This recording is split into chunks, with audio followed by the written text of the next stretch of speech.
अस्सलाम वालेकुम पंजाबी दे खुश आमदीद। हाँ जी दोस्तों, की हाल चाल? ठीक ठाक हो सारे? दुआ करदा अल्लाह पाक सानू सारे अपने हिफ्ज़-ओ-मान रखे और आने वाली मुसीबतां परेशानियां तो दूर रखे। अच्छा गल है कि अज दी वीडियो स्टार्ट कर रहे हैं तो काफ़ी दिनों बाद मस्जिद का दोबारा काम शुरू किया तो वो तुहानूं मैं पहले चुके तुसीं जिन्हां लोगों ने पुराने व्यूवर देख रहे हैं देखा कि मस्जिद का काम असीं मुकम्मल की बनाई है। काम मुकम्मल तो खैर नहीं हुई, सारा काफ़ी सारा काम रहिंदा है जी तो ज़्यादा काम हो गया तो ਉਹਦੇ ਉੱਤੇ ਹੁਣ इंशाल्लाह ਅਸੀਂ ਜਿਹੜੇ देखा कि कुछ अर्सा पहले वज़ू और वाशरूमां ਦੇ ਉੱਤੇ एक छत बनाई सी, लैंटर पाया सी। उस लैंटर के उत्ते हुण डबल टाइल करनी है, मतलब थले मिट्टी पा के बनेरा बनना और डबल टाइल लानी है ताकि उत्ते वो दोबारा कोई बिल्डिंग कमरा बनाया जाए तो उत्ते भी फर्श हो जाएगा और मुकम्मल हो जाएगा सिस्टम। तो वो वास्ते काम शुरू कर रहे हैं इंशाल्लाह, प्रोजेक्ट शुरू हो रहा है तो जो काम होएगा तो इंशाल्लाह नाल नाल असीं जरूर उसकी वीडियो दिखावांगे। तो वीडियो तो पसंद आवे अच्छी लगे तो लाजमी शेयर और लाइक कर दियो और दूसरा कमेंट लाजमी कर दियो। ना भी अच्छी लगे कमेंट करके लाजमी दस्या जे वो कोई कमी बेशी नज़र आवे तो बाकी दोस्तों का बहुत शुक्रिया जो लोग साड़ी वीडियो देखते हैं और पसंद करते हैं, लाइक भी करते हैं, कमेंट भी करते हैं माशाल्लाह। तो इंशाल्लाह तुहानूं दिखावांगे तो इस वीडियो में तुसीं मुकम्मल देखना है। तो अज तो स्टार्ट हो रहा काम तो मुकम्मल प्रोजेक्ट की वीडियो तुहानूं इंशाल्लाह दिखावांगे क्योंकि वो उत्ते असीं पहले एक मशीन लियांदी उहदे नाल मटीरियल उत्ते चढ़ना है तो उस तो बाद टाइल वगैरह तो मिट्टी पा के उत्ते फिर टाइल लानी है ऊपर वो फिर जनाब मसाला पा के सुकेगा फिर कढ़ाई भी करनी, सारा कुछ तुहानूं दिखावांगे इंशाल्लाह। ठीक है जी, बहुत शुक्रिया। ठंड आ रही है इंशाल्लाह, उम्मीद है तुहानूं वीडियो अच्छी लगेगी तो बहुत मज़ा आएगा। बहुत आ जाओ, चलिए हुण प्रोजेक्ट शुरू करते हैं। ਇਹ जनाब अरशद भाई ने ਇਹ रेड़ी हुण मिट्टी की भरनी है, ਇਹ भर के ना तो यह उत्ते हुण उत्ते चढ़ानी है। यह देखो किस तरह चढ़ती है तो यह देखो जी उन्होंने जनाब रेड़ी जी इन्होंने लिया के मिट्टी की भर के खड़ी कर दी है और संगल नाल पाए ने रेड़ी नूं। हुण संगल उन्हें उत्ते ताज फसा दिते ने और उत्ते जनाब चुक ले मशीन और उत्ते जा रही है। यह देखो उत्ते जा रही है और बंदा उत्ते खड़ा जनाब ऑपरेट कर रहा मशीन, मोटर चला रहा और उत्ते खिंच के और जनाब रेड़ी जी मिट्टी समेत ऊपर पहुँच गई है, छत पर पहुँच गई।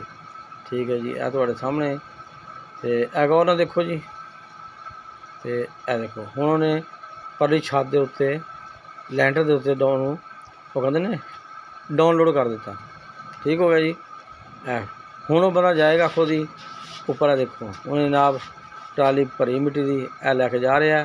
यह तुहाडे सामने जनाब लैंटर की छत से पाई लैंटर पाया उसते मिट्टी पा रहे हैं तो मिस्त्री साहब सामने लगे ने जनाब वो बनेरा बना रहे हैं।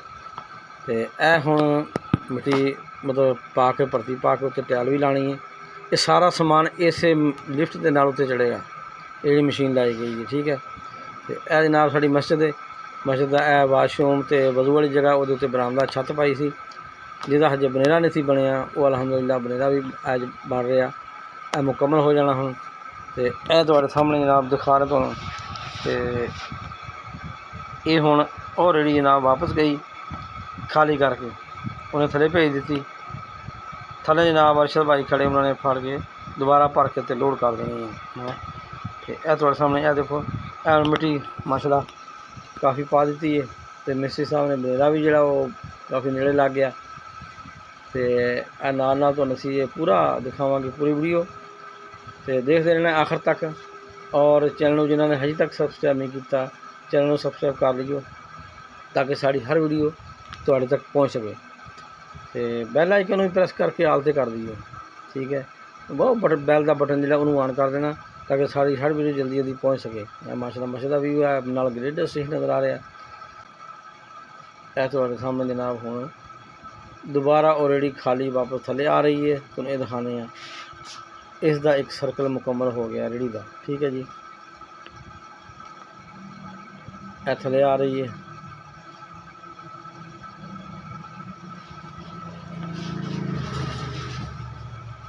रेड़ी थले आएगी तो अरशद भाई जान के जी इन्होंने अपना आ लो जी उन्होंने रेड़ी करनी है अपना दोबारा उन्हें भर के लैके आनी है। तो यह जा रहा जी रेड़ी भरने वास्ते मिट्टी की तो ये आसानी होगी, वरना मिट्टी चढ़ाने वास्ते सानू कम से कम 5-6 मजदूर चाहिए थे। ਇਹ ਦੇਖੋ ਜੀ, ਹੁਣ ਨਾਲ ਇਹ ਟਾਇਲ ਚਾਹੀਦੀ ਸੀ, ਟਾਇਲ ਵੀ ਪਹੁੰਚ ਗਈ ਹੈ। ਹੁਣ ਇਸ ਤੋਂ ਬਾਅਦ ਇਹਨਾਂ ਨੇ ਆਪਣੇ ਟਾਇਲ ਉੱਤੇ ਚੜ੍ਹਨੀ ਸ਼ੁਰੂ ਹੋ ਗਈ। ਠੀਕ ਹੈ, ਮਿੱਟੀ ਪੈ ਗਈ ਹੈ, ਪਤਲੀ ਹੋ ਗਈ, ਉੱਤੇ ਉਹਦੇ ਛਾਪਰ ਵੀ ਪਾ ਦਿੱਤਾ ਹੈ। ਹੁਣ ਟਾਇਲ ਜਾ ਰਹੀ ਹੈ। ਇਹ ਤੁਹਾਡੇ ਸਾਹਮਣੇ ਦੇਖੋ ਜੀ, ਟਾਇਲ ਹੁਣ ਲੱਗਣੀ ਸ਼ੁਰੂ ਹੋ ਗਈ। ਟਾਇਲ ਲਾਤੀ ਮਾਸ਼ਾਅੱਲਾ। ਤੇ ਇਹ ਤੁਹਾਡੇ ਸਾਹਮਣੇ ਫਿਰ ਮਿੱਟੀ ਨੂੰ ਪਲੇਨ ਕਰਕੇ ਬਿਲਕੁਲ ਲੇਵਲ ਕਰਕੇ ਲੇਵਲ ਬਣਾਇਆ ਗਿਆ, ਔਰ ਉਹਦੇ ਉੱਤੇ ਛਾਪਰ ਪਾ ਕੇ ਉੱਤੇ ਟਾਇਲ ਲੱਗ ਰਹੀ ਹੈ। ਟਾਇਲ ਬਿਲਕੁਲ ਸੁੱਕੀ ਲਾਈ ਜਾ ਰਹੀ। ਫਿਲਹਾਲ ਇਹਦੇ ਉੱਤੇ ਮਸਾਲਾ ਪਾਵਾਂਗੇ, ਕਿਉਂਕਿ ਥੱਲੇ ਛਾਪਰ ਇਸ ਵਾਰ ਲੀਕਿੰਗ ਨਹੀਂ ਹੋਏਗੀ ਇਨਸ਼ਾਅੱਲਾ। ਵਿੱਚੋਂ ਥੱਲੇ ਲੈਂਟਰ ਤੱਕ ਪਾਣੀ ਨਹੀਂ ਪਹੁੰਚੇਗਾ। ਲੈਂਟਰ ਵੀ ਮਾਸ਼ਾਅੱਲਾ ਮਜ਼ਬੂਤ ਹੈ, ਕੋਈ ਹਲਕਾ ਫੁਲਕਾ ਨਹੀਂ ਹੈ। ਤੇ ਇਹ ਦੇਖੋ, ਇਹ ਜਨਾਬ ਟਾਇਲਾਂ ਆ ਰਹੀਆਂ ਉੱਪਰ, ਤੇ ਨਾਲ ਜਨਾਬ ਇਹ ਟਾਇਲ ਆ ਰਹੀ ਹੈ ਔਰ ਨਾਲ ਲੱਗ ਰਹੀ ਹੈ। अल्हम्दुलिल्लाह बड़ा बेहतरीन काम हो रहा है। और टायल बड़ी अच्छी बड़ी है, बड़ी बेहतरीन टायल है, साफ़ सुथरी टायल है, क्योंकि छप भी नहीं फाड़ेगी। आ देखो थले ना वो रक्षा ना टायल ला के हम वापस जा रहे हैं। तो यह थोड़े सामने तो जोड़े दोस्त नवे आए चैनल से, इन्होंने जनाब चैनल जरूर सबसक्राइब कर लो। और वीडियो में जनाब अगर तुम्हें पसंद आए ना तो इन थोड़ी जी लाइक शेयर भी कर दिया करो कदे कदे, कोई गल नहीं। ए उंगली दबानी, थोड़ा किहड़ा पेट्रोल खर्चना। तो यह देखो जी माशाल्लाह हुण टायल लग गई। उस तो बाद उत्ते हुण पा रहे हैं जी मसाला जिहड़ा ना बगैर रेत तो, ठीक है, जिन्होंने कहते हैं नीरू बना के, हार्ड किस्म का नीरू है, और उत्ते पा के इन्हूं जनाब वाइपर नाल प्लेन करना है। सारियां दरजां विचों भर जाणगियां और जोड़ लग जाए बड़ा बेहतरीन किस्म का। आ देखो मिस्त्री साहब लगे ने, अब्दुल आहद साहब मिस्त्री साढ़े, ए हुण इस टाइम वाइपर मार रहे हैं, इत्ते मसाला पा के प्लेन कर रहे हैं बराबर। इन्होंने बिल्कुल इन्हूं बराबर करना, जो बराबर हो जाएगा सही सारा, ताकि प्लेन हो जाएगा। फिर इनू एक दो दिन ठहर के इनू रगड़ाई भी करनी है, वो भी इंशाल्लाह नाल ही मुकम्मल होएगी। तो यह देखो, वो भी तुहानूं दिखावांगे कि रगड़ाई किस तरह होंदी है। तो यह देखो माशाल्लाह, यह बिल्कुल तुहाडे सामने हो रही है। यह जनाब यह देखो ना मसाला बनया पिया, नाल पा के जनाब रगड़ाई कर रहे हैं, अपने प्रे कर रहे हो। तो वाइपर नाल यह मशीन लगी जी, है मोटर लगी है, इस नाल जनाब है उपर मटीरियल चढ़ाया जाता है। तो यह सारा मर्श का व्यू नज़र आ रहा, स्पीकर भी लगे उत्ते नज़र आ रहे लगे। ठीक है जी, माशाल्लाह बहुत ज़बरदस्त काम हो गया। तो बड़ी खूबसूरत मस्जिद बन गई है। तो यह जनाब छत का काम यदा मुकम्मल हो गया, उत्ते सीमेंट लग चुके हैं। सीमेंट वाला काम उत्ते मुकम्मल हो तकरीबन 3 दिन हो चुके हैं इन्हूं लगे नूं फर्श, और ये खुश्क हो चुके हैं। 3 दिन हो गए असीं पानी ला रहे हैं और पकड़ मजबूत हो गई उसकी। तो हुण 3 दिन तो पानी लग रहा इन्हूं, अज तीसरा दिन है। तो हुण इंशाल्लाह वो मशीन आएगी, उसदे नाल रगड़ाई भी करनी है। मशीन आ रही है, तो फिर तुहानूं दिखाने हैं। यह मशीन साढ़े कोल पहुँच गई है। तो यह मशीन जनाब हुण असीं उपर चढ़ाउण लगे हैं। यह देखो मशीन ऊपर जा रही है। तो यह मशीन जनाब वो जी लिफ्ट लाई हुई ना, वो नाल मशीन उत्ते जा रही है। एक क्रेन लिफ्ट लगी हुई है, ये नाल जनाब है मशीन उत्ते पहुँच गई। तो यह देखो जी, यह मशीन जनाब उन्होंने अपनी जगह पर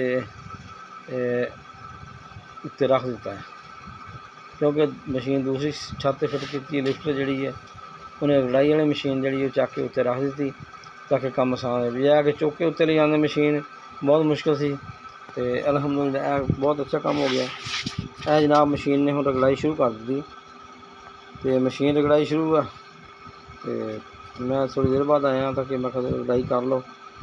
तो रगड़ाई हो गई काफ़ी, परला हिस्सा मुकम्मल हो गया, उरली साइड से शुरू है। अज रगड़ाई इंशाल्लाह मुकम्मल कर देंगे।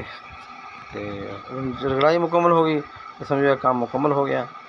तो साढ़ा ये प्रोजेक्ट तकरीबन इतना एरिया मुकम्मल हो गया। इस तो बाद प्लस्तर का काम दाएं बाएं रहिंदा है, वो तुहानूं फिर दिखावांगे। तो फिलहाल जिन्ना काम होया इहदे विच किसी नूं किसी दा कोई कमेंट होवे, इहदे पर कोई मशवरा, वो जनाब लाजमी दिओ, वो कमेंट सानूं लाजमी करो।